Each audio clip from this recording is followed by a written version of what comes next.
We are built for this network, for the strong, not the weak.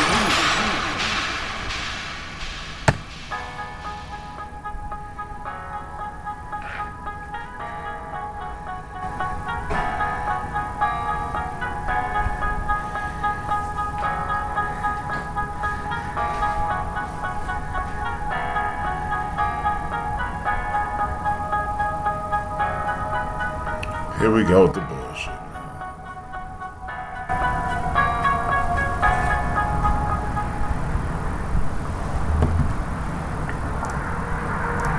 No escaping this.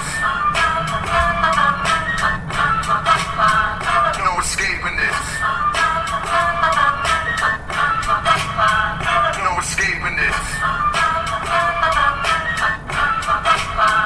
No escaping this. Let's give it to him. No escaping this. No escaping this. No one's ready to deal with us. No escaping this. No escaping this. No escape. No one's ready to deal with us. No escaping this. No escaping this. No escape. No one's ready to deal with us. No escaping this. No escaping this. No escape. No one's ready to deal with us. You are listening to the End of the Bench podcast on Built for This Network, hosted by my man, HRap.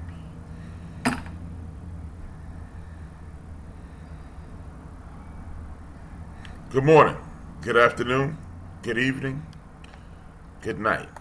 Whichever one is appropriate, thank you for tuning in to the End of the Bench podcast, hosted by yours truly, HRap. I'm in the building at all times. Thank you for joining me. It's been an interesting week, or interesting half a week. I haven't seen you in a couple of days. Oh, there go my light.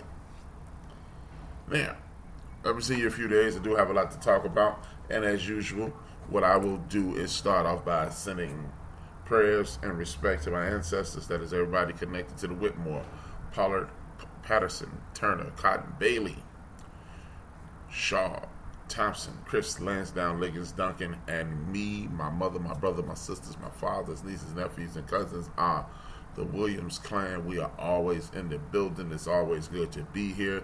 Always good to be seen, as usual. As usual, this is a podcast. And as I say every week, that means you can listen to this 24 hours a day, 7 days a week. You don't have to be here. There is no such thing as being late.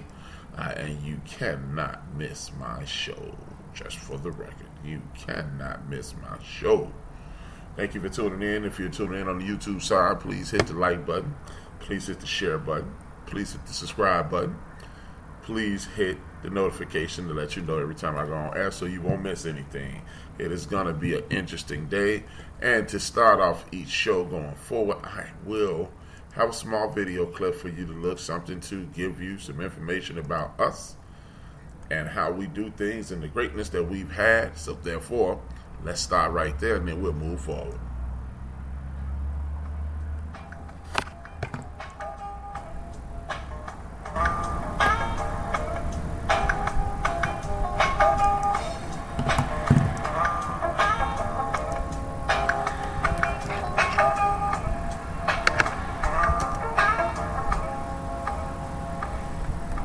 Robert Reed Church Sr. was an African-American entrepreneur, businessman, and landowner of Memphis, Tennessee, who began his rise during the American Civil War. He was the first African-American millionaire in the South. His total wealth probably reached $700,000, not around $1 million. Church built a reputation for great wealth and influence in the business community. He founded Solvent Savings Bank, the first black-owned bank in the city, which extended credit to blacks so they could buy homes and develop businesses. As a philanthropist, the church used his wealth to develop a park, playground, auditorium, and other facilities for the black community, who were excluded by state-enacted racial segregation from most such communities in the city. Robert Reed Church was born a slave in 1839 in Holly Springs, Mississippi.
Union soldiers who had been stationed nearby, and other African Americans.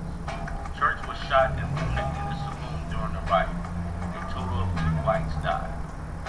By 1878-1879, Church had acquired considerable wealth.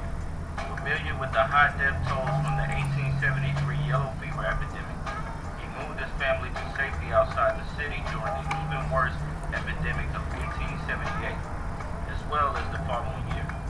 As the city was depopulated by the flight of 25,000 people during the 1878 epidemic and death toll of more than 5,000, the land was devalued. Church saw a great opportunity in Memphis real estate and had the resources to buy up property holdings throughout the city. He acquired commercial buildings, some residential housing, and bars in the red light district, as well as undeveloped land. It is estimated that in later years he was able to collect approximately $6,000 a month in rent from his properties. Multiple sources refer to Church as the first black millionaire, although it is now generally accepted that his wealth reached about $700,000. Popular myth holds that Church bought the first $1,000 bond that aided restoration of the city's credit after the epidemic, but city records do not support that. With his immense wealth, Church funded the development of high-quality facilities for black Memphians who were excluded by the state law of racial segregation from many white institutions at the time. He developed a public park, a playground, a concert hall, and an auditorium. Church used the properties for related philanthropy. He helped sponsor graduation ceremonies, political rallies, and shows in the parks for the city's African Americans. He also hosted and funded a free annual Thanksgiving meal for the black poor.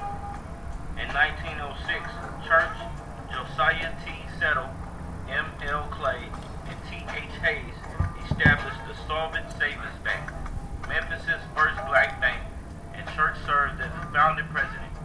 He ensured that blacks could gain access to loans for businesses and homes to advance their lives. Not much is known about Church's personal life. He rarely, if ever, wrote personal correspondence and never made a public speech, despite his wide popularity and influence in Memphis. Church married 3 times. His first wife, Louisa Ayers, was of mixed race born into slavery. They both supported education for their 2 children, a daughter and son. Their daughter, Mary Church Terrell, was one of the first black American women to earn a college degree. She became a teacher and a principal, as well as a civil rights activist. In 1909, she was a founding member of the National Association for the Advancement of Colored People. And in 1896, the first black woman to be appointed to the school board of a major city, Washington, D.C. Church and Louisa divorced. Secondly, he married Anna Wright. They also had a son and daughter. Their son, Robert Reed Church Jr., became a businessman, taking over his father's enterprises.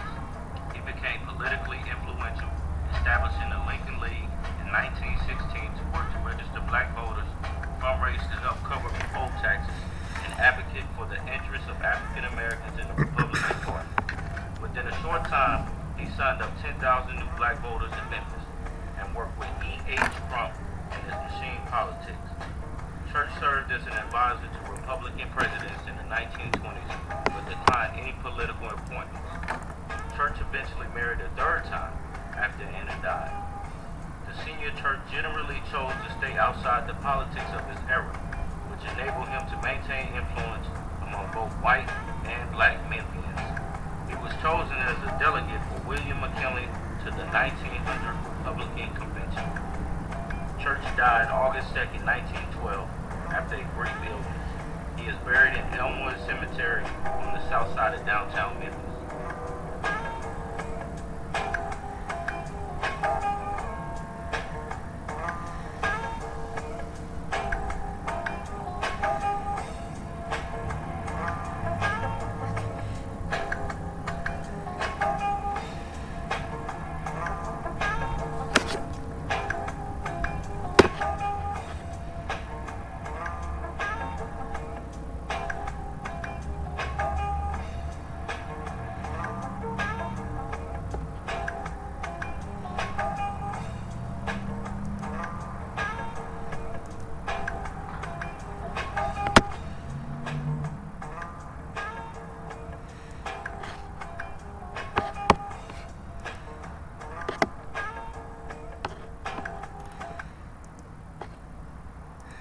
I'm back. Thank you for allowing me to keep your focus. Thank you for tuning in. This is the End of the Bench podcast. And when I got that video, I didn't hear that music in the background. I wouldn't have played it. But that is exactly why I played that.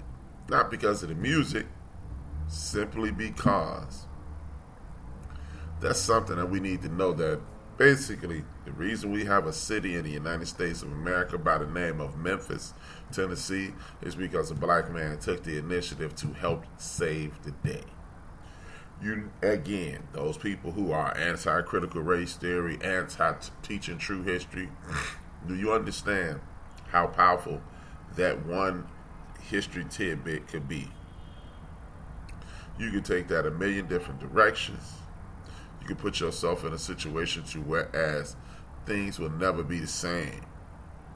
But if you don't have the information to empower you, things will continue to be the same. Most people didn't know that. Most people don't know that a black man saved the city of Memphis. Most people don't know that there are millions upon millions, thousands upon thousands of incidents that we don't know about. The black community's contributions are larger than Harriet Tubman's. Crispus Attucks, Frederick Douglass, Harriet Tubman, George Washington Carver, Martin Luther King, Rosa Parks, Jesse Jackson, Bill Cosby. Well, they used to throw Bill Cosby in there, and then former president of the United States, Barack Obama. We've contributed major contributions to this country since its inception. And if the schools aren't allowing us to teach our children about us, that's not a problem. Well, what we have to do is take the initiative to teach our children about us. There's several, and I have to get these links to these bookstores, and they're black owned and they're nationwide. First one is in DC. It's called Sankofa, and I have to get the other one for you, the big time publisher and book depository or bookstore or what have you. I'm gonna get the other one for you soon, because we have to start purchasing these books, and as we purchase these books, we can educate our youth, and then taking the next step, which empowers them. And when your young people are educated, not indoctrinated, not trained, they're educated about how great they are. All that does is, in my personal opinion, presents a carrot in front of the young people and say, well, I don't want to be like this generation. I want to be like the first generation and surpass everybody. And you will create stair steps to success in regards to our community. And that's just the end of the day, if you ask me. Because we don't have a lot to hang our hat on publicly.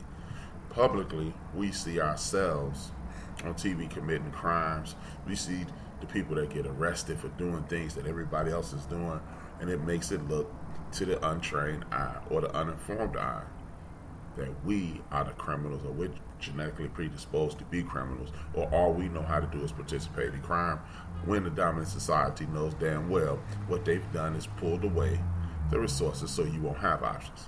Some people will choose the nefarious path, no matter what. You can sit them in front of the greatest educators. You can sit them in front of the greatest vocational leaders. You can sit them in front of anything and everything possible, the greatest athletes and everything in between. And what they would choose is crime. But that's not just centered here in the black community. And don't allow anyone to tell you that. Because if they tell you that, then you start believing, then your future is destroyed. This is why people tell you, watch the people around you. The energy around you will dictate what you'll be about and things of that nature. That's why they tell you that. Because it takes you to manifest something by saying it. You open your mouth and say, I'm going to be this. I did this. I said, I'm going to be this. Next thing you know, I was at another situation. I was in another situation, and I ended up here at the top of the food chain. So you have to say it, and that person next to you that tells you how it's going to fail, who is not going to allow you to do it and things of that nature, and why you should do something else, please remove that person from your circle, because they can't see you successful because they can't even imagine themselves successful. So if you're not around the right people, you won't be successful. And this is why we have to educate our people on how special we are, the great contributions that we've made to this country as well as this world. And then you'll understand how great you can be. When, you know, a lot of people from my community love quoting or love documenting the Latino and the Jewish community. Salute to both communities. And they always say, well, there's this going on and that was going on, this is going on. That's because we keep trying to buy into a society that does not like us, that does not want us, and those two communities maintain as a self-contained unit. If the second largest shopping district in Chicago is on 26th Street between California and Cicero, second largest district, nothing but Latino store owners, by and large, nothing but Latino customers, and they're holding it down for their own community. We can do the same. We must just let go what somebody told us was valuable, because something is only valuable as the people who are purchasing it think it is. I can come around with a bunch of fake gold chains and walk into the right space. Those fake gold chains will sell like hotcakes because somebody said, hey, that's slick. And other people go, oh, is it? And they follow. So when you allow people to tell you you're no good, you haven't added anything to the situation here in the United States of America, things of that nature, then at that moment, they've controlled your mind. And when they control your mind, they don't have to physically whip you anymore, because they've taught us that we need to go get jobs, not starve jobs. That's a lynching stature right there.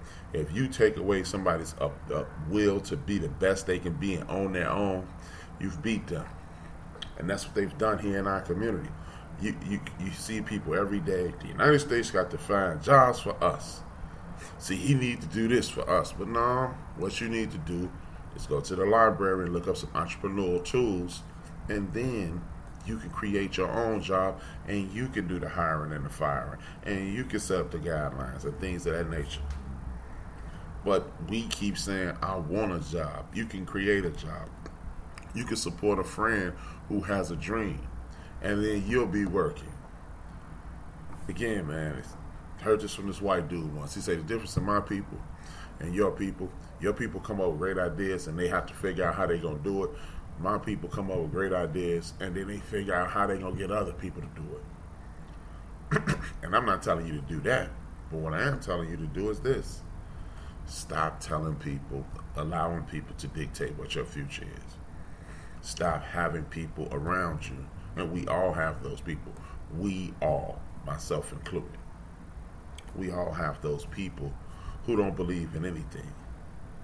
They don't believe in anything yet. Because they don't believe in anything, what they won't do is support your anything. Your anything is just as invaluable as anything that they've ever said, period, point blank, end of sentence. Because they don't really want success for themselves. And if you don't want success for yourself, how could you possibly see success in somebody else's situation? So the reason I started off there is, again, to show you things were taking place 100 years ago. 100 years ago. Talking about Robert Church died in 1912. So that's more than 150 years ago. So if things can be in play 150 years ago, there's no excuse for not now. Besides, you buying into the nonsense. You believing into the citizenship thing. You believe that we, but it's only we when it's time to clean up and when it's time to fight. When it's time to clean up, when it's time to fight, then we are all over the place. The people with the 9/11, we had to galvanize because it was time to fight. When it's time to pick up all this nonsense, we need to make sure our earth and our community is clean. And then when the terrorist threat is gone and the stuff is clean, you right back being where you look. Why is he over here? Call the police, things of that nature. We had people in the last 3 or 5 years get the police called on them for barbecuing, for just standing around for enforcing the rules that you and your liberal friends and your conservative friends swear you live by. Put your dog on a leash. Now, if that had been another person's dog from my community, that dog would have been ID'd as wild, probably would have been called rabid, and the police would have come and probably destroyed that animal because he posed a threat. But this lady does it, and this simp of a man, and yes, Mr. Anthony Cooper, I believe that you're a simp, because now it's been some things come out about you that you've been harassing people, but you've just been harassing people, in my opinion, the way your people get harassed, even though I don't know if you're signing up for that team, but it is what it is. And people are afraid to run away. They're afraid of running away from the reality of things. The reality of things is we're here alone. And again, I'm going to say it every time I come on air. Stop confusing your one or two friends from outside the community and those suckers at the top who are getting paid and turn their nose up at you as targets of adoration or friends. Because they're not. Take the smallest amount of number, 5 to 10%, and that's where you are in regards to outsider communities who understand your pain or even give a damn about it. And then you go 5 to 10%, maybe even 20% of the less informed in our community that will turn their back on you every chance they get. And it's about the money. Anytime people always talking to you about money, that means they can be bought off. Period. If everything you talk to me is about money, in my opinion, you can be bought off. Because I've had debates for decades now where people, but the money. The money don't mean anything to them. It's about power and dominance. Then the money comes along later. And until you realize that, you're going to be stuck in reverse. You put yourself in position to run things. And as you put yourself in position to run things, then you can lie and BS and twist it any way you like. Don't be foolish enough to believe that last president was the first one did it. See, look, 2 of the last 4 presidents, 2 of the last 3 presidents, well, 2 of the last 4, just didn't, they wasn't well versed in BS in the public. George W. Bush, he wasn't a good liar. He was telling the same lies everybody else is telling, but he couldn't do it with charisma and style. And then the last guy, Donald J. Trump, he didn't care because he realized when you realize the type of power you have and the type of people you're controlling, why BS them? What you gonna do? And that was his approach. And that's been the approach of both parties since our ancestors were saved their ass in the Civil War, in which they say they freed us and we freed ourselves. But I'm not gonna go into that again. But none of them. I've challenged people several times. Tell me one thing that you've experienced that the United States federal government set in place for people that look like us and people who descended from the people we were descended from. And you can't. People say civil rights, but everybody benefited from that. That's why you got white women getting money from minority things from the minorities. Now, white women are a minority. First of all, white ain't even the real thing. But again, I'm not going to backtrack and go into that again. But white women get minority funding for businesses, as if their white husbands or white significant or brothers or what have you are not behind these companies and blah, blah, blah. Not all of them, but a lot of them are. And they use these loopholes.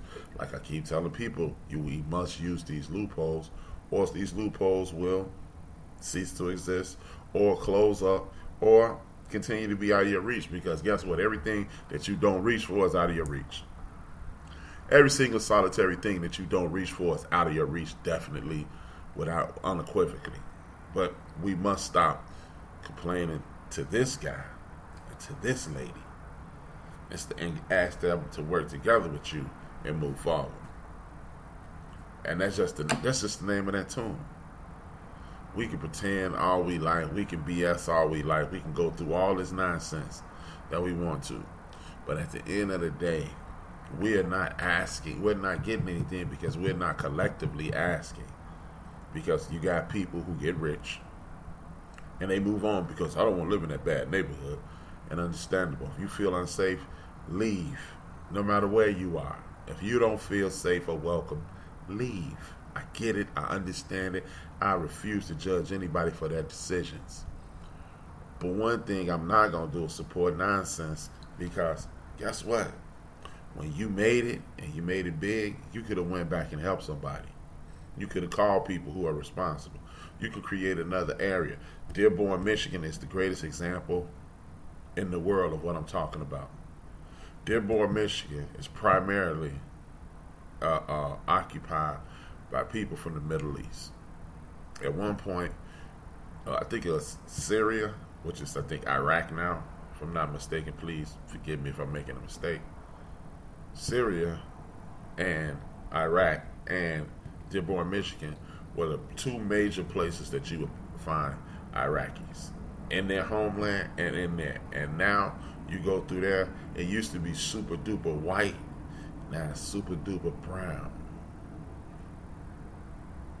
Yeah, because what they did was come in here, enroll in the military, get the GI Bill, and start buying up that dirt cheap land. They buy up that dirt cheap land, and then they, once they buy up the dirt cheap land, what they do is use the GI Bill to rebuild a community. Now you have your own corner store. Now you have your own gas station. Now you have your own everything, and it's made and designed and maintained by you. See, we always get into this argument of gerrymandering. How are they trying to create segments of the state and the city and what have you that only include them, or so they'll have the dominance and they'll have the numbers.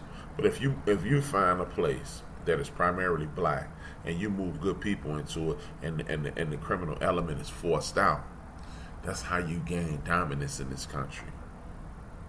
See, we keep wanting to move to the frou-frou, fluffy, pretty suburbs when you could just make, like here in Chicago, land.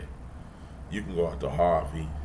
You can go over to Belmont. You can go over Bellwood, over to Maywood, or one of these suburbs in the surrounding areas that's dying, and we can start moving into those suburbs, and we can create stores in those suburbs, and we can create our own ordinance in those suburbs, and then we can inculcate 2 or 3 of those suburbs and make them one city, call it South Chicago, kind of like South Africa, right?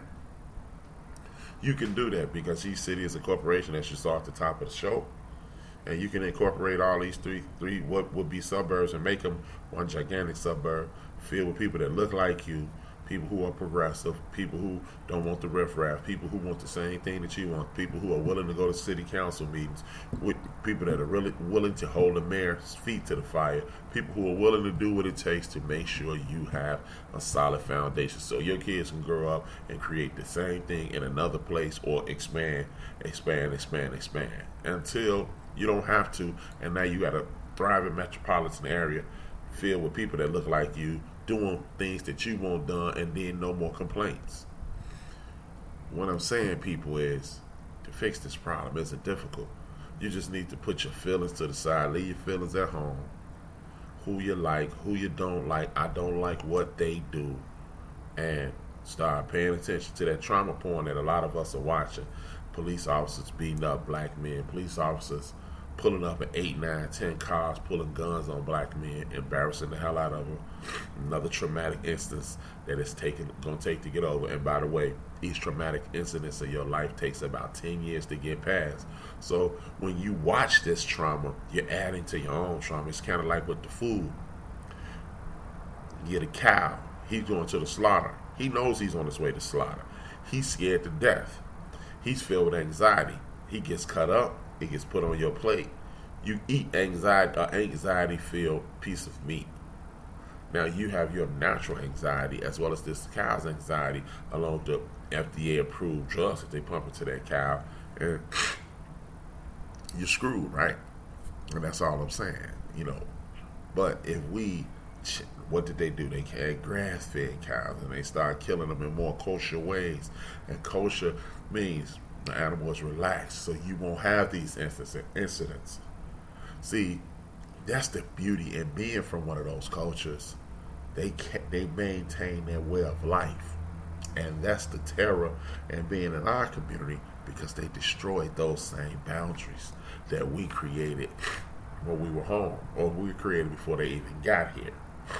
Yeah, that's part of the show in the future. So this is what I'm saying.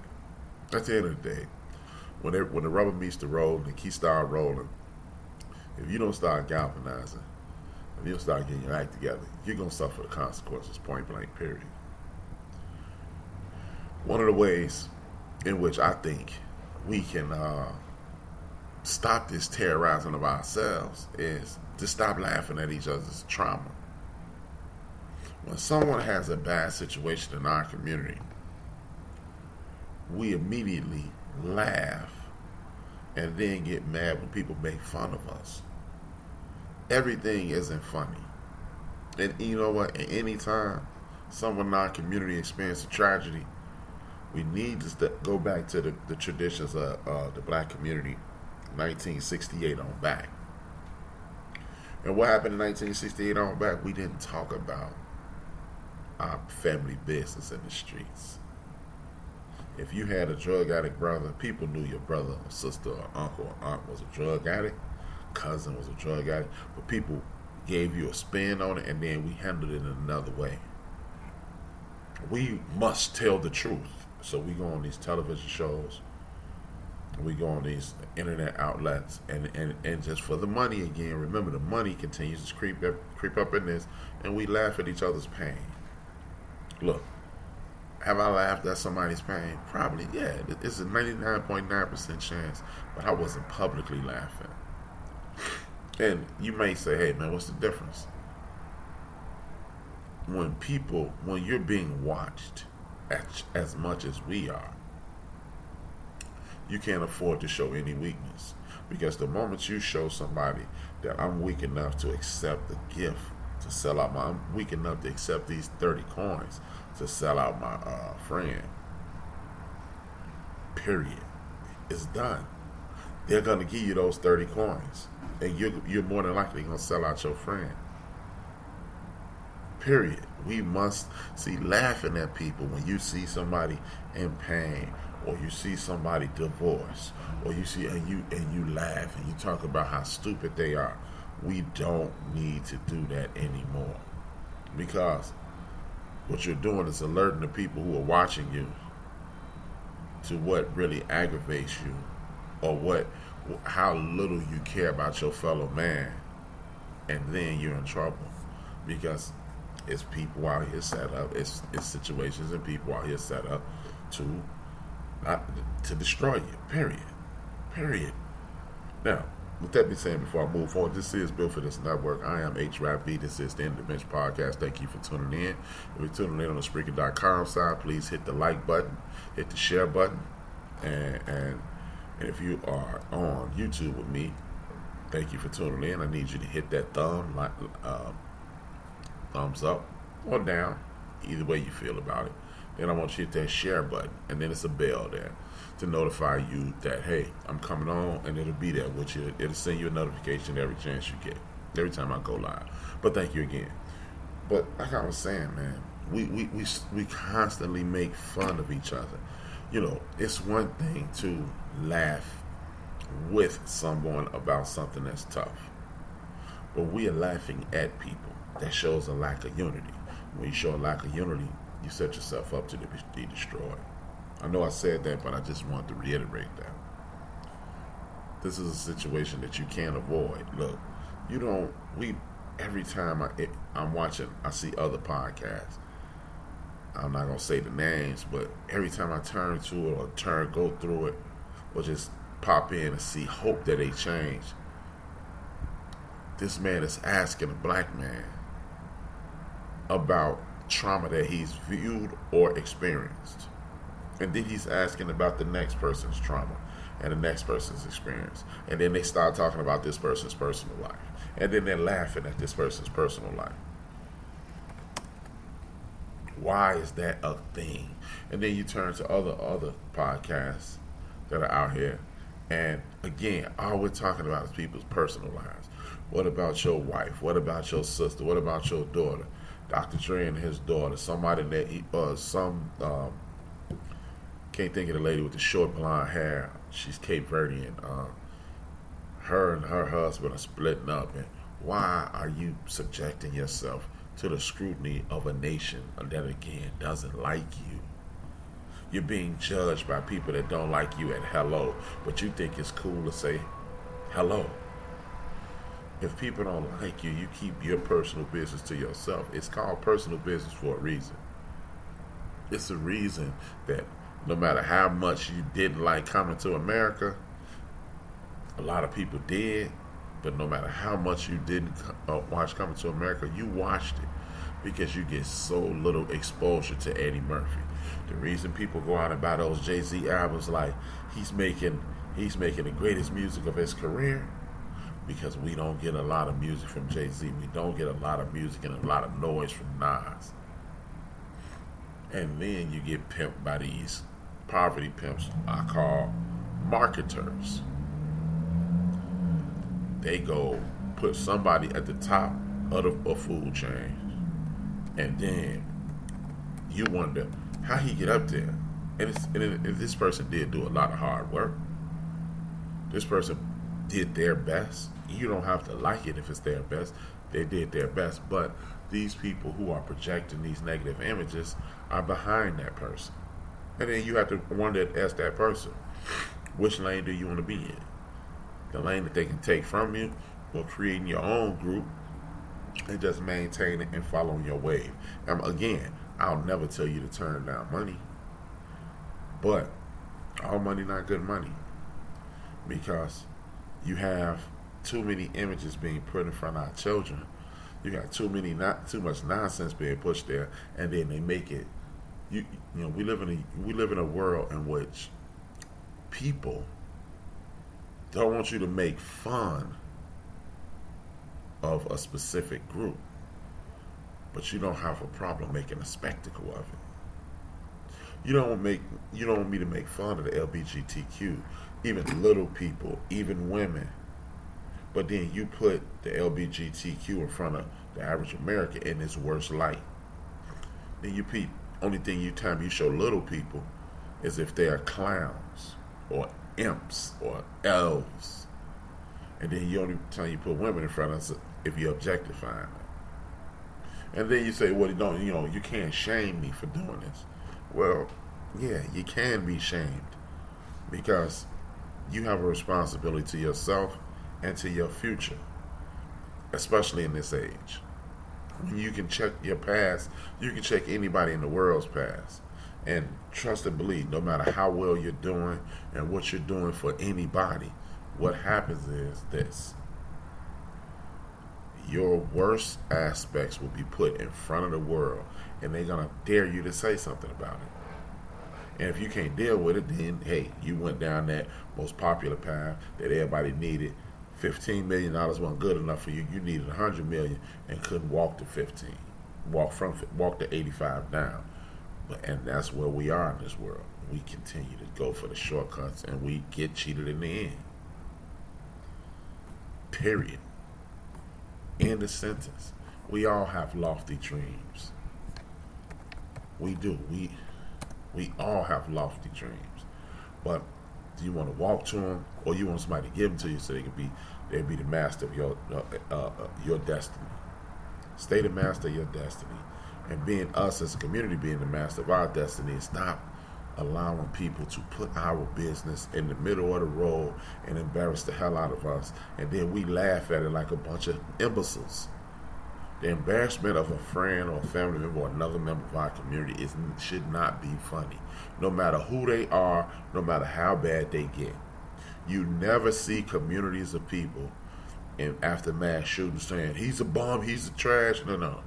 You never see communities after, like when David Berkowitz would call, it's the summer saying, you never saw groups of people coming out, he's this, he's this, he's this. But when something bad happens in our community, we feel the need to laugh at it, and then attempt to distance ourselves from it because that's not who we are, because we have allowed people to dictate their opinions and their point of views onto our community. This is how you should act. This is how you should talk. This is how you should present yourself. And then you must ask these same people that's telling you this, according to who? See, according to who can solve a cavalcade of questions? According to who? I'm not speaking properly according to who? I'm not dressed properly unless you're dirty, unless you're filthy. But you know the path that we're going down. You're not dressed properly according to who? You're not eating properly according to who? See, the problems are the problems. You need to find the root cause of the problems. When you find the root cause of the problem, then you can do away with a lot of the problems. You're never going to do away with all the problems. We all going to have some turmoil. We all going to be faced with some foolishness. But the goal is this and only this. Where did you get it from? See, because you find out where you get it from, you can eradicate it. You can go back to the source, cut the source off. But us laughing at our problems and then putting the problems in front of the world and have them laugh at, not with us, is a problem in itself. So no, don't try to weave people into this tapestry that we're building. You can invite them in for a taste and then leave. Sorry, it's just that's just what it is. Until we become a nation strong enough to fight off interlopers and people who come in via a Trojan horse. Until we get to that point, we're gonna be screwed. We can't afford to, quote unquote, invite just anybody to the cookout. We can't. The cookout is full. The cookout is reserved, and some people who think they should get in are not getting in. Period. Because the more we accept nonsense as normal, the more we will pay the price. That's just it. We can no longer accept nonsense as normality. Laughing at your brothers, clowning your brothers, making your entire platform about knocking your brother. You can do it, and more than likely you will get paid. But how much is it? How much money are they giving you? How much does it cost? Not your soul. How much does it cost to continue to drag your people's soul into a ditch? We should, at this point, like my man E40 always saying, we got it from the mud. And well, you know what? We don't need to be reaching in the mud at this point. At this point, me and you and the generation behind me, we need to be reaching in the mud. So our sons, daughters, nieces, nephews, and cousins, they can get it from the tree. They can reach up and get it. Because that's the direction you always want to be going into, up. And with that being said, I want to show you another video. Please stay tuned. This is the End of the Bench podcast hosted by yours truly, HRap. I know thy works, and tribulation, and poverty, but thou art rich.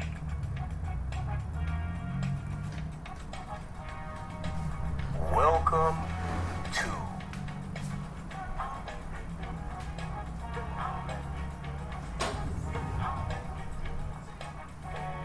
the Black Excellence and Abundance Channel.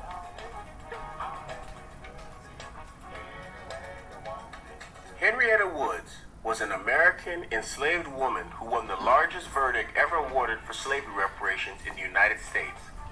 Born as a slave in Kentucky, but freed as an adult, Woods was later kidnapped and sold back into slavery. After the American War, Woods successfully sued her kidnapper and won financial damages. Wood was born into slavery with the Toosey family in northern Kentucky, sometime between 1818 and 1820. As a teenager, she was sold to Louisville to French immigrant William Sarraud, who took her to New Orleans. After Sarraud returned to France with his wife, James Sarraud brought Wood to Ohio, a free state. James Road registered Wood as free in 1848. In 1853, William Surratt's daughter and son-in-law, Josephine and Robert White, wanted to profit by recapturing Wood. They hired Zebulon Ward, a deputy sheriff in Covington, Kentucky, to kidnap Wood and sell her. Ward conspired with Wood's employer to bring Wood to the Kentucky side of the Ohio River, where they captured her. Under the terms of the Fugitive Slave Act of 1850, Wood was not entitled to a trial or to testify on her own behalf. However, Wood resisted by persuading an innkeeper to file a lawsuit on her behalf. Many of us are familiar with the movie 12 Years a Slave, where a freed black man was tricked into slavery and served 12 years in bondage. Well, unfortunately, ladies and gentlemen, that is not a unique situation. That was actually a practice during slavery, where freed men, women, and children were kidnapped and put into slavery, even though they were free. Wood was enslaved at Brandon Hall in Mississippi with the lawsuit over. Wood was taken in 1855 to Natchez, Mississippi, where she was sold to Gerald Brandon, the son of the former Mississippi governor.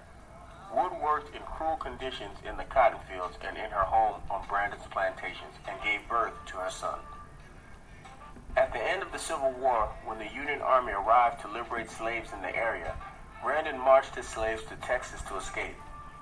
Wood remained enslaved to him until 1869, when she was finally freed to return to the Cincinnati area. In 1870, Wood began the litigation process to sue Zebulon Ward in federal court in Cincinnati. The trial Wood v. Ward took place in April 1878. 12 white jurors entered a federal courtroom presided over by Judge Philip Swing in Cincinnati, Ohio, to deliver the verdict in a now-forgotten lawsuit about American slavery. The plaintiff was Henrietta Wood. The defendant was Zebulon Ward, a white man who had enslaved Wood 25 years before. Later, she was kidnapped by Ward, who sold her, and she ended up enslaved on a Texas plantation until after the Civil War. She finally returned to Cincinnati in 1869. A free woman, she had not forgotten Ward and sued him the following year. The trial began after 8 years of litigation, leaving Wood to wonder if she would ever get justice. Now she watched nervously as the 12 jurors returned to their seats. Finally, they announced the verdict that few expected. We, the jury, in the above entitled cause, do find for the plaintiff and assesses her damages in the premises at $2,500. Though a fraction of what Wood had asked for, the amount remains the largest known award ever granted by a U.S. court in restitution for the enslavement of any black person in America. Wood and her lawyer, Harvey Myers, asked for $20,000 in restitution, and the jury awarded her $2,500. The amount is equal to $65,500 in the year 2021. Her case was supported by Lafcadio Hearn of the Cincinnati Commercial. Following the trial, Wood moved to Chicago to be with her son, Arthur H. Sims. She used the restitution to help pay for him to attend Union College of Law, now Northwestern University, Pritzker School of Law.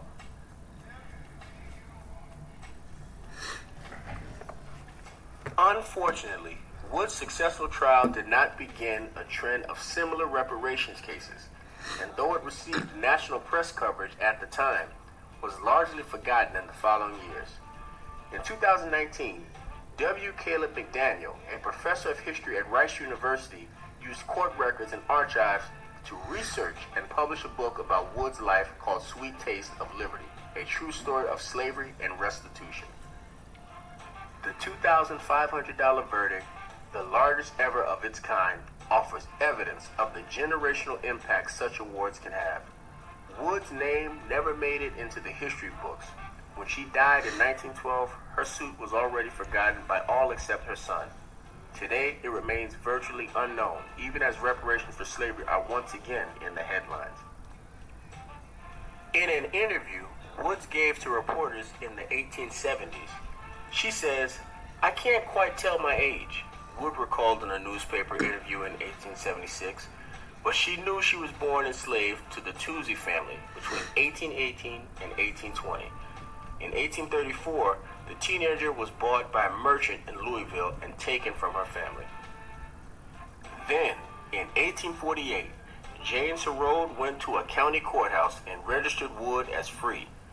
I was granted my God-given rights to freedom, Wood later said, and my papers were recorded. She would one day recall that period of her life as a sweet taste of liberty. By the 1850s, the interstate slave trade was booming, and the whites saw dollar signs whenever they thought of Wood. All they needed was someone to do the dirty work of enslaving her again. Zebulon Ward was their man. A native Kentuckian who had recently moved to Covington, just across the Ohio River from Cincinnati, Ward became a deputy sheriff in 1853. Between 1820 and 1860, nearly 1 million people were sold down the river. Ward planned to make Wood the latest victim of this trade, but she resolved to fight. Wood secretly told her story to a sympathetic innkeeper who followed her to Lexington, where a lawsuit was filed on her behalf asserting that she was free. Wood was never allowed to testify, however, and Ward denied her claims. Her official freedom papers at a courthouse in Cincinnati had been destroyed in an 1849 fire, and her kidnappers had confiscated her personal copy. The case was eventually dismissed. In the eyes of Kentucky law, Wood was a slave. Sounds like a cover-up to me. In our quest for reparations today, I think it's a good idea that we take a cue from Henrietta Wood. We research our family history. We get the documented evidence and proof of enslavement in our families. And we take our case to the courts of the United States of America, as we know that we are entitled to reparations. Considering the precedent set in this case, we use this picture because there are no available pictures of the great Henrietta Wood.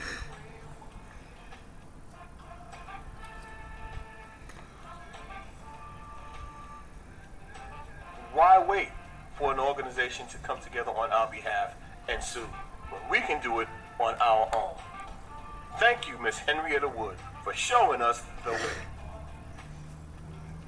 The Black Excellence and Abundance Channel, where Black history is every day. Thanks for watching. Please remember to like, comment, share, and subscribe. And remember, thou art rich. Welcome back. This is your man HRap coming at you live and direct. Thank you for tuning in to the End of the Bench podcast. As you see, no matter what you do, no matter where you go in this country, if you look like us, you will be trapped. Oh, that was not 100 years ago, and yada yada yada. You could believe it was 100 years ago, and you can believe those activities have stopped. The police just do it now. The police capture you and put you in a cage and make you do their bidding for 8, 10, 12 years for crimes that you didn't commit, and we forget. And we pay no attention to it because it's the police, and he shouldn't have broken it all. So these are the things that I'm telling you about, man. You know, we keep pretending that these things are part of the past.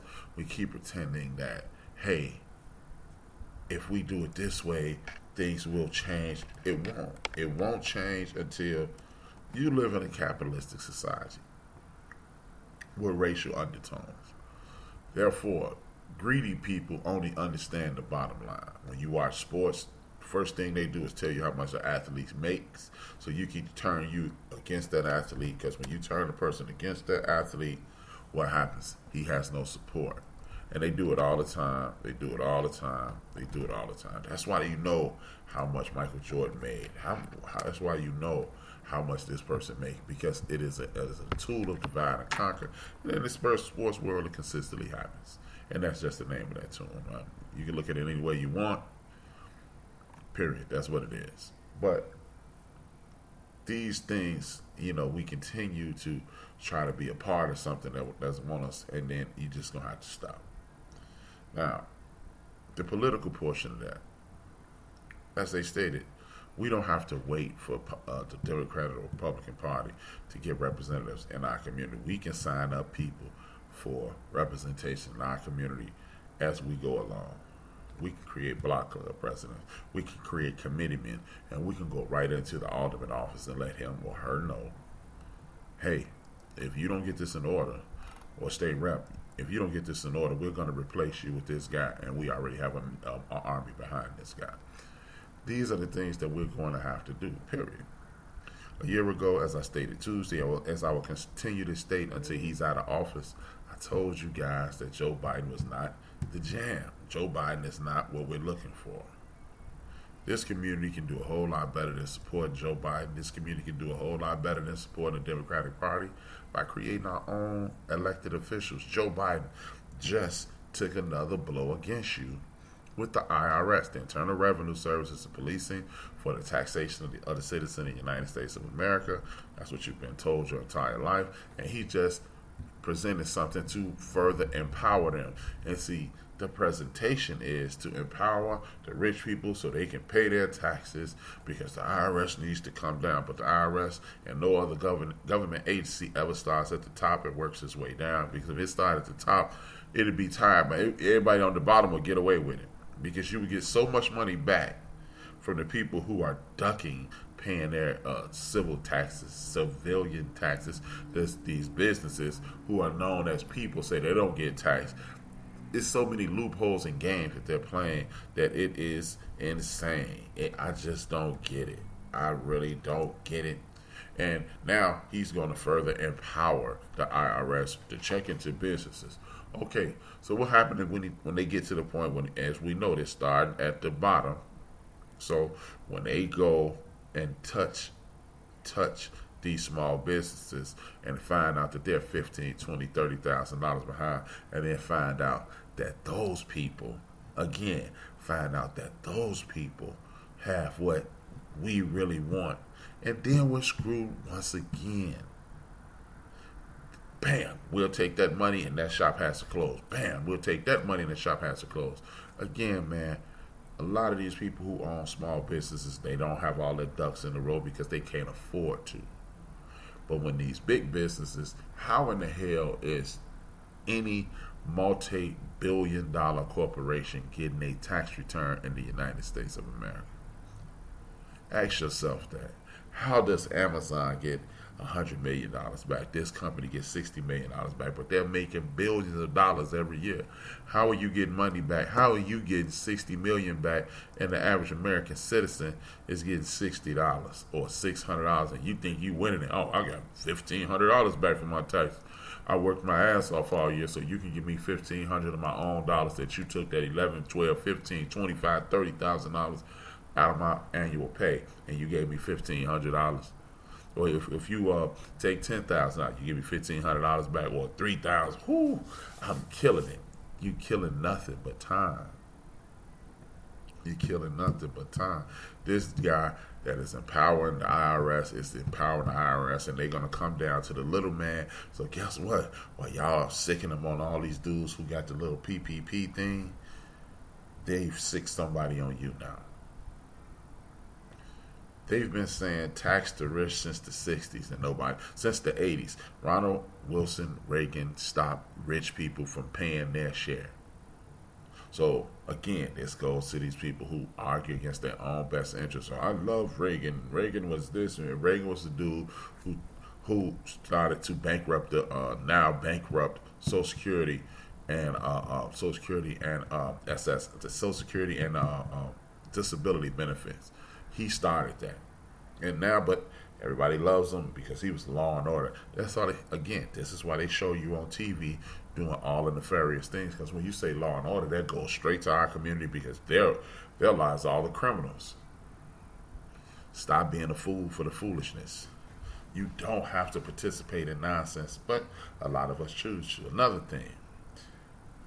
One of my friends who's a gun enthusiast, me and him had a knockdown, drag out argument about this, but I'm going to stay to where I was. The ATF chief was voted out. His name is Dave Chipman. He was voted out with the assistance of Angus King And Joe Manchin. Now, if you've been keeping up in the news, Joe Manchin is the dude who on the Democratic side he's been voting everything Republican direction. And one of the things they offered him was a bridge in his name. This is what I'm telling you, man. How is it that somebody who is supposed to be looking out for the people, selling his votes out for a bridge? And a whole lot of black people in his department, in his jurisdiction, but nobody's paying attention to it. Joe Manchin is upending everything y'all favorite dude Joe Biden is trying to do. And again, I'm not a Biden fan, never have been, never will be, and I can't see it happening in the future. It's not gonna happen, y'all. Don't wait for it, don't pray for it. It ain't gonna happen. But even if I don't like you, if you're doing the right things, I'm gonna point it out. But when you're looking at people like Angus King and Joe Manchin, this is why you need to take your behind out and get involved. Because if you're involved and you have to be informed, just as informed as you are on Power, just as informed as you are on Billions, just as informed as you are on these housewives shows, and so Chicago Fire PD and Med and any other This Is Us or whatever you're watching on TV. You're that informed. We need to be informed on our things that way, because guess what? If you come home every day and you're watching something political, your kids will watch that same political stuff. If you come home every day and reading something about improvement, your kids will be geared toward that same thing. If your kids see you read, these are the little subtle things that we have to put ourselves into. When you see something as a young person, you repeat it over and over and over again. If you see crime, more than likely you're going to go into a life of crime. If you see hard work, you become hard workers. These are the things that we need to start showing our kids, because, first of all, they don't have the experience. You have the experience. They have the drive and the will. So you fill that kid up with the purpose of total domination. The black community must galvanize and build itself up. But if all you teaching your kid is to go get a job, well, I'm going to say it the way I hear it. Well, go ahead and get you some cotton, and you can pick that too, because that's all you're really doing. If you want your kids to be successful, in my personal opinion, you want your kids to become entrepreneurs.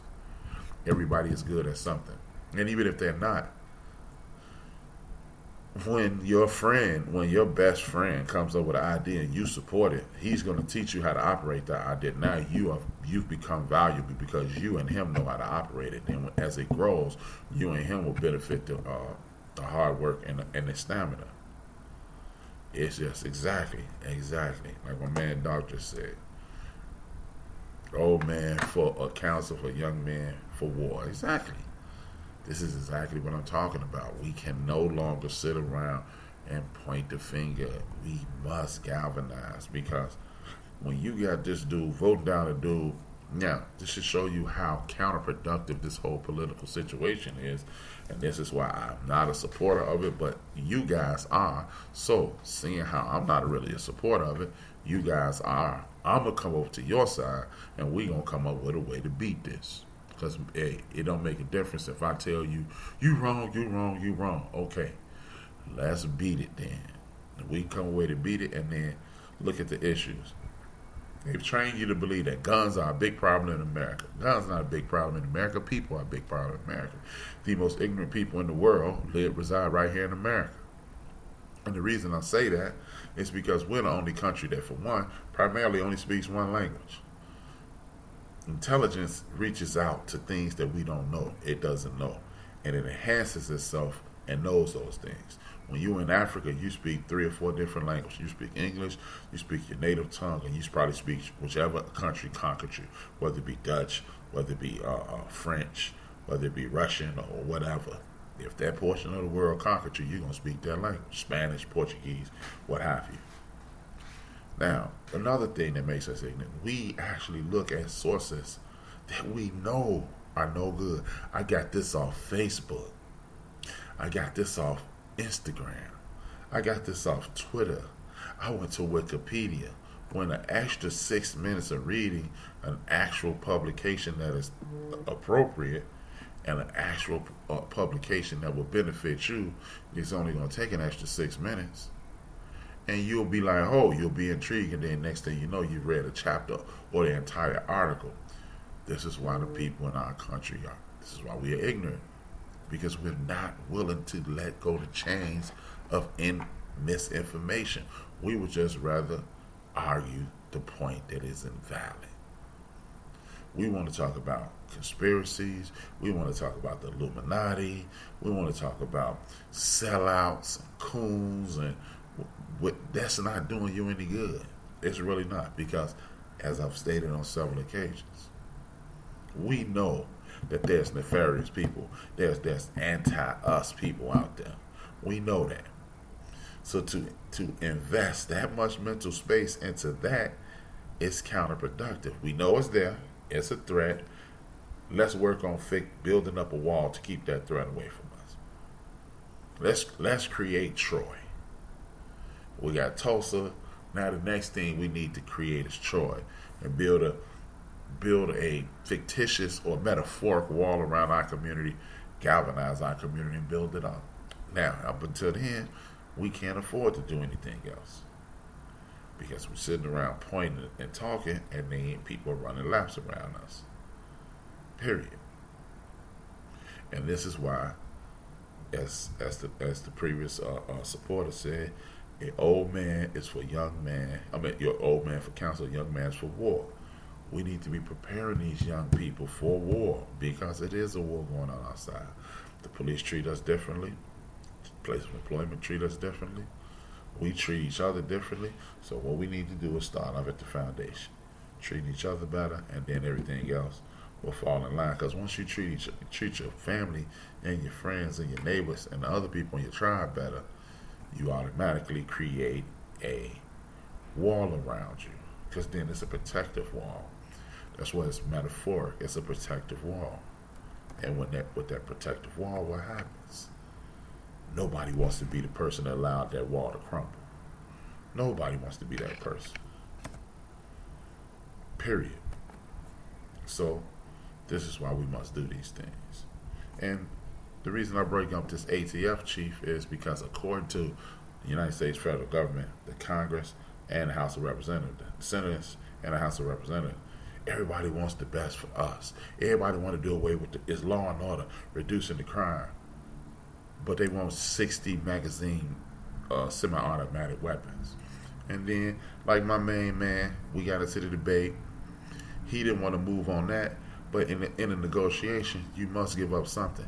And if it's something as minuscule as 30 bullets, you put that right in your hip pocket. I gave you that. You owe me. And then you negotiate the other way, or something down the road for yourself. This is what we must start to adapt to doing. And again, it's not difficult. We just need to get our mind wrapped around doing the right thing. When your mind is wrapped around doing the right thing, you can't help but do the right thing.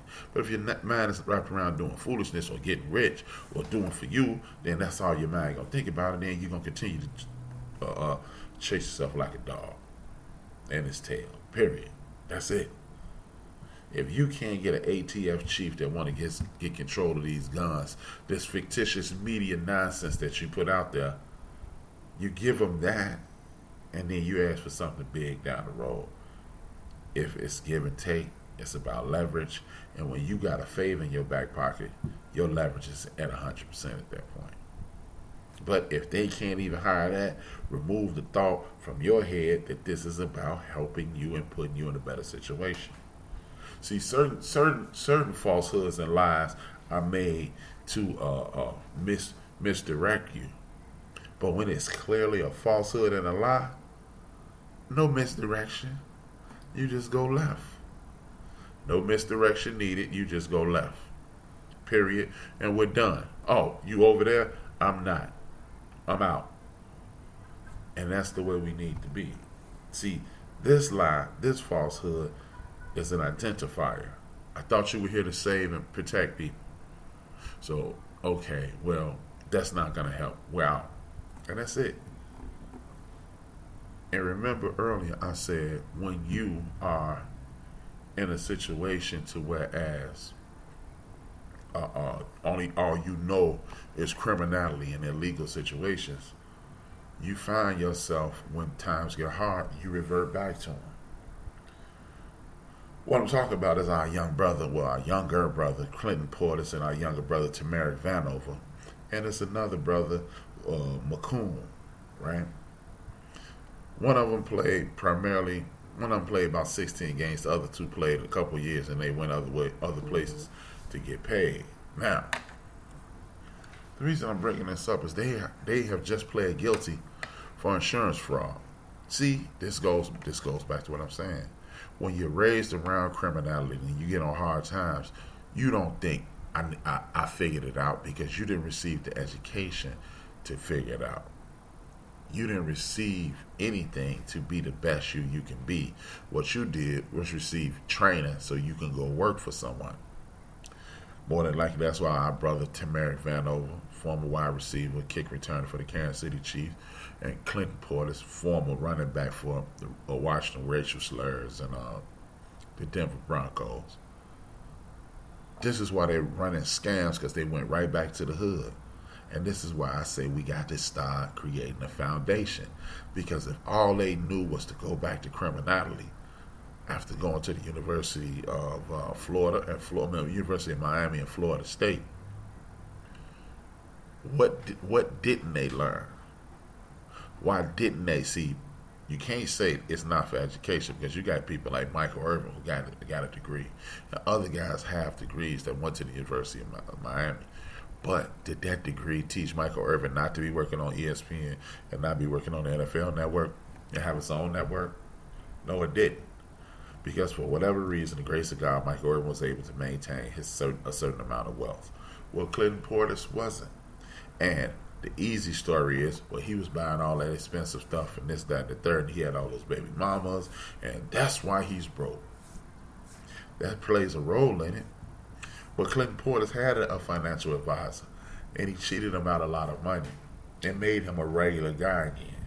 Now, Clinton Portis, in a few years, he's going to probably get some pension money from the National Football League, and then whatever happens after that, he should be okay. But Tamarick Vanover, this is a dude who left the NFL and chased the money. Look, are they wrong for attempting to defraud them with insurance, going at the NFL with insurance fraud? Yes, they are. Yes, they are. There's no way around it. But if these guys, like I said Tuesday, black men have to grab hold of these young black men and educate them on ways of doing things. Those are the issues that we're having right here. Not that they're stealing, because people steal every day. But why did they revert back to crime when there should have been 4, 5, 10, or 12, 20 older guys, the Michael Irvins of the world, the Ray Lewises of the world, the Deion Sanders of the world, the Marvin Jones of the world, the Derrick Brooks of the world? They should be counseling these young men, because they should walk up to them. And then if they're counseling, if you start at a low level like that's why Deion Sanders can walk into any situation anywhere in the black community and people love him. Because people like him and Snoop Dogg, not only him and Luther Campbell, not only are making money being popular, then they go back and put that money in the community. So when Juju Smith-Schuster was having issues, he called Snoop Dogg, and Snoop Dogg said, "Hey man, I'm gonna need you to relax. Look at what I've been through." This is why more than likely Juju won't go astray. Luther Campbell players won't go astray. Deion Sanders players, when they were in the youth leagues, won't go astray. And when you create that environment, you have I would argue that you have less opportunity, less inclination for Tamarick Vanover and Clinton Portis. But again, that's why they put their salaries on TV. So what they don't put on TV is this: Clinton Portis started, when he started getting big money, he was playing with the Washington team, at the time the Washington Redskins. And he got this big contract.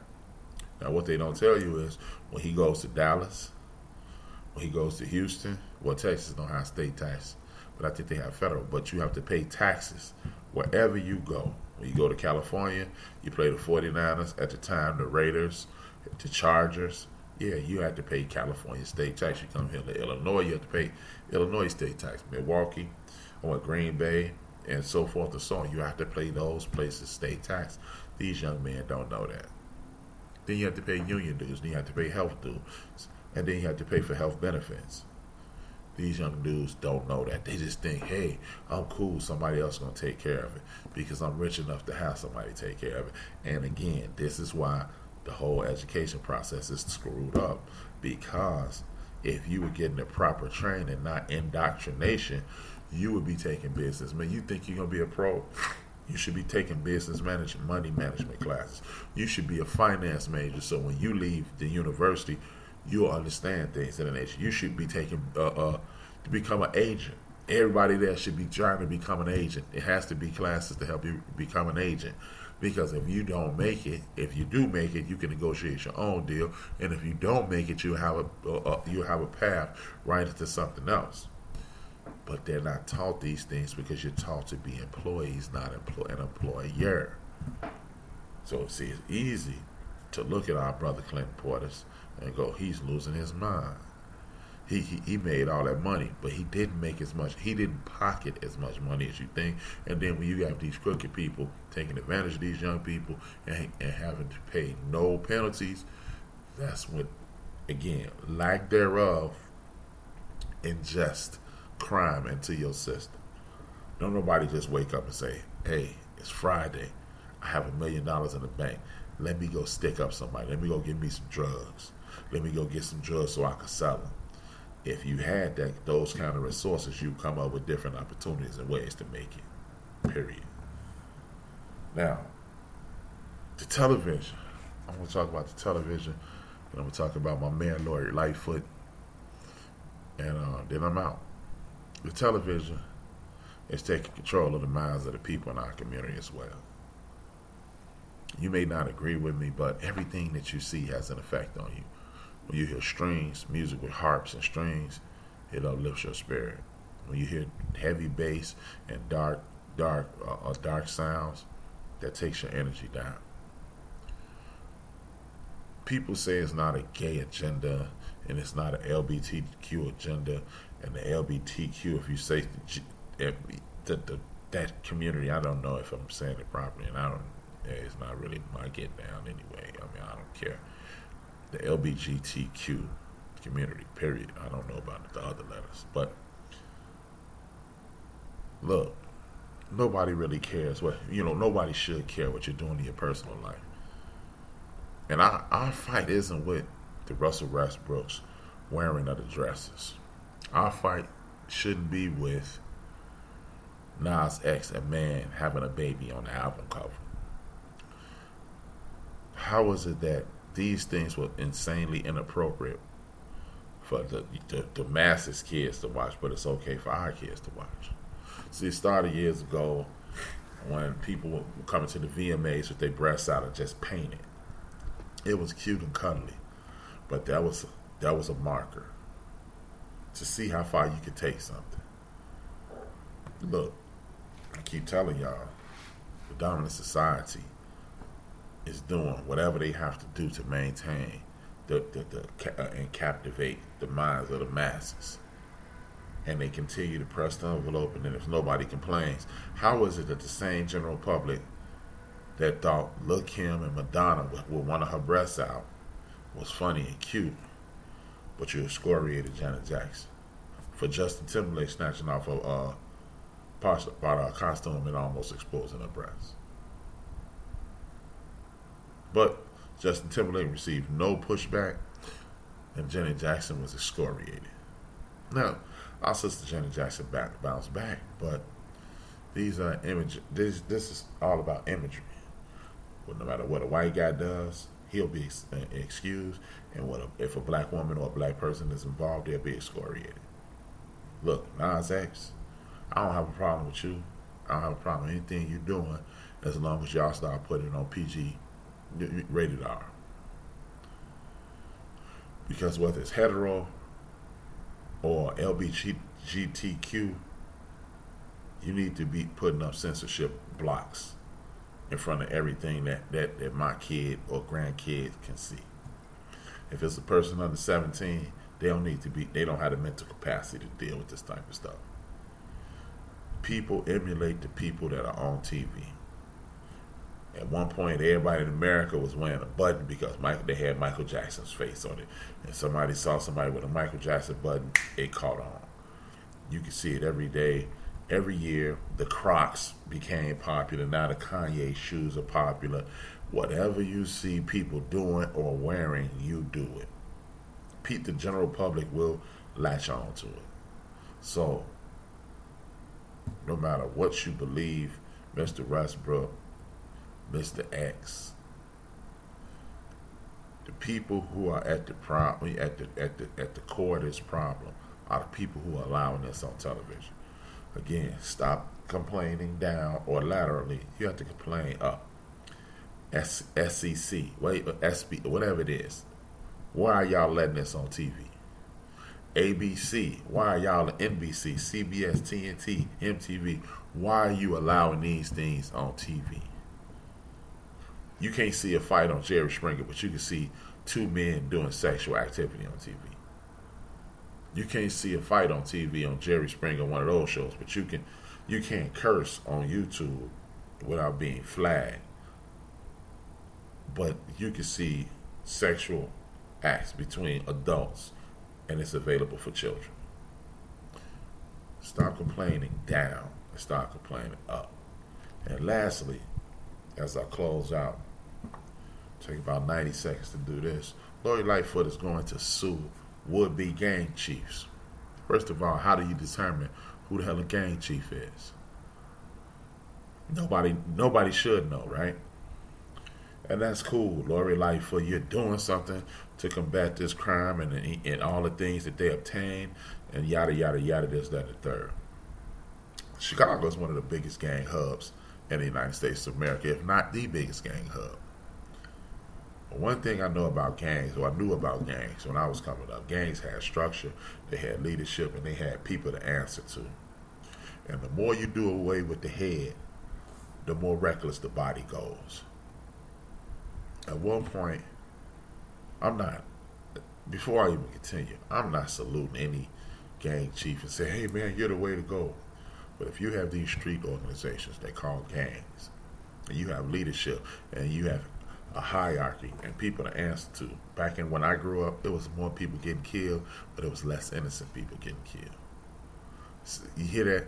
There was more people getting killed in the 90s and in the 80s, but it was a lot less innocent people dying.